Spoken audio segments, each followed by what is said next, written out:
Listen, I'm not asking for sympathy here, but I had to brave social media to research this video. Oh, what the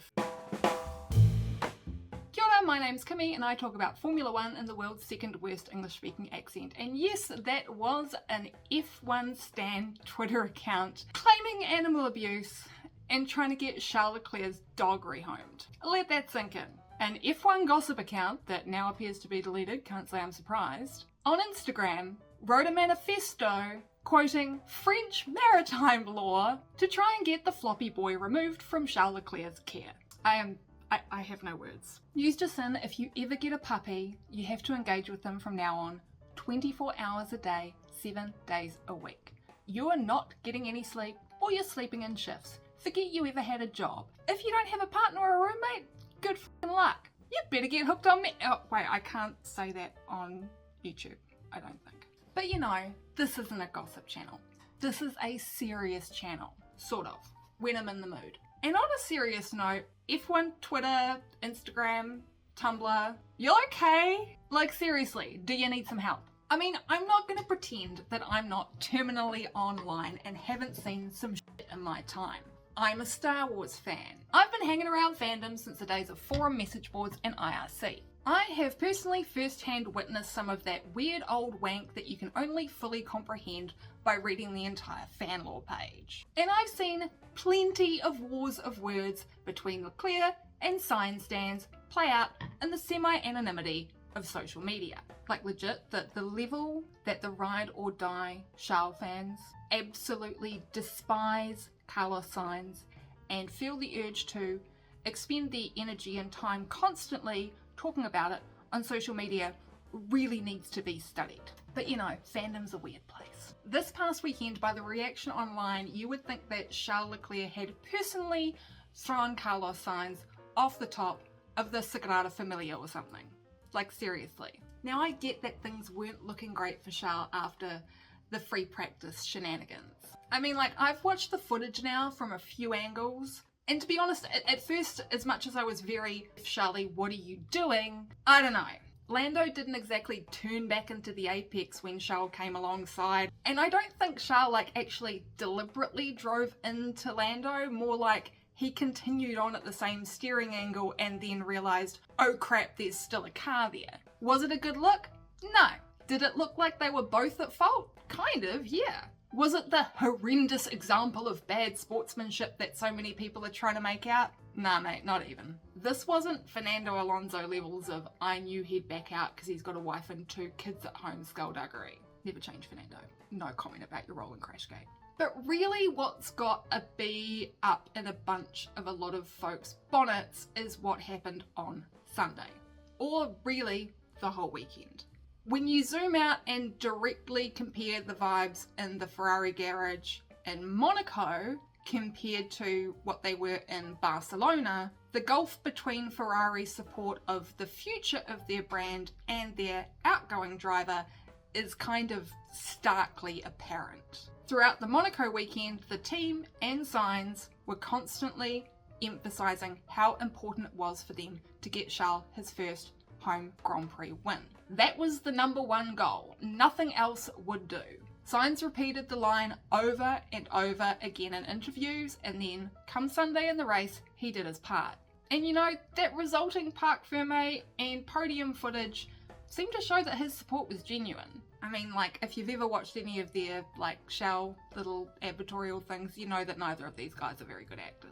So we fast forward a month or so to Barcelona, and to a weekend where Carlos Sainz was not offered that same courtesy for his final home race in Rosso Corsa. Now granted, this is a cutthroat sport, right? Charles is leading Carlos in the championship. He's obviously Ferrari's number one priority. I'm not debating that. That much is obvious. But it's a bit off colour not to extend that same courtesy of support towards Sainz, even if you know your car's going to be slow, not really podium worthy, and it's pretty much just entirely lip service. And then came Charles' comments in the media. Now let's be real here for a minute. These guys are fresh out of the car, they're still high on adrenaline. They're still running through all the moments in the past hour and a half that they feel compromised their performance. And that's part of what makes post-race interviews so good, right? They're candid, they're raw, and that's clearly what it was for Charles Leclerc. And it's certainly not the first time that Charles has given Carlos a very public dressing down in the aftermath of an on-track kerfuffle. Remember Melbourne qualifying last year? This weekend he made it very clear that he was not happy with Carlos's actions in the early stages of the race. He then brought up the strategy meeting beforehand, and then he proceeded to throw shade at it being Carlos's home Grand Prix and his current contract situation. And some people I've seen saying that it can be inferred much worse than it actually was if you read it rather than watching the interviews. But nah, it wasn't great no matter how you slice it. I did both. It was bitchy and more than a bit mean.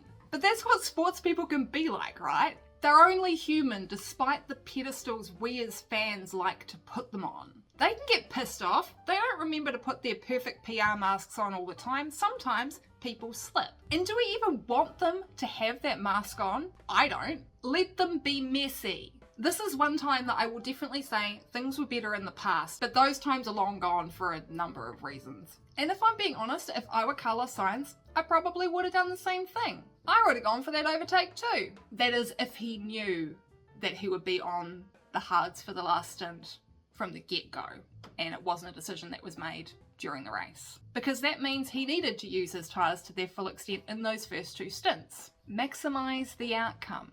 And if he hadn't done it, he probably would have been overtaken by Oscar Piastri. Sure, Charles might have taken fourth from George, but the overall outcome for the team would have remained the same, 18 points. So realistically, the only way this is going to affect Charles' chances at winning the World Championship this year is if he finishes a point behind Max come Abu Dhabi. But let's be honest, even with all of Max's penalties that he'll have upcoming for the engine, and the fact that the car is definitely not the fastest anymore, it's still likely he's gonna win.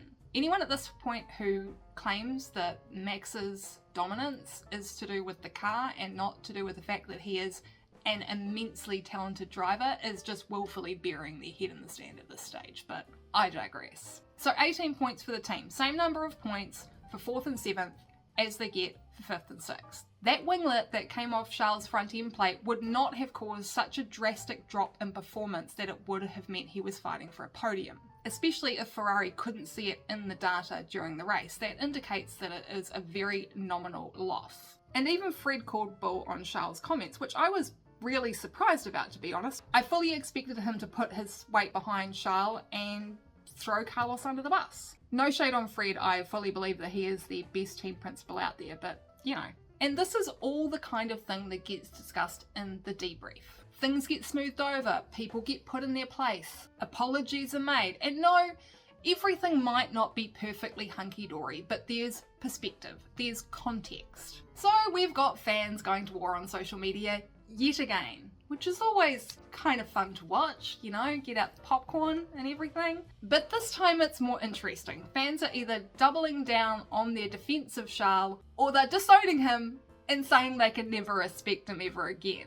And then you've got the people who always hated Carlos's guts screaming about how they were never friends and it's all a PR relationship and they've always disliked one another and like, God, Jesus Christ.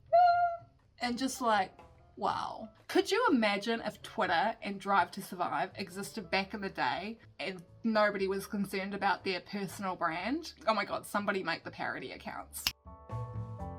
If you enjoyed this video, please consider giving my channel a like, a subscribe, and maybe sharing it with a friend. Every time you do this, it gives me a really big warm fuzzy, and it helps my channel out a lot.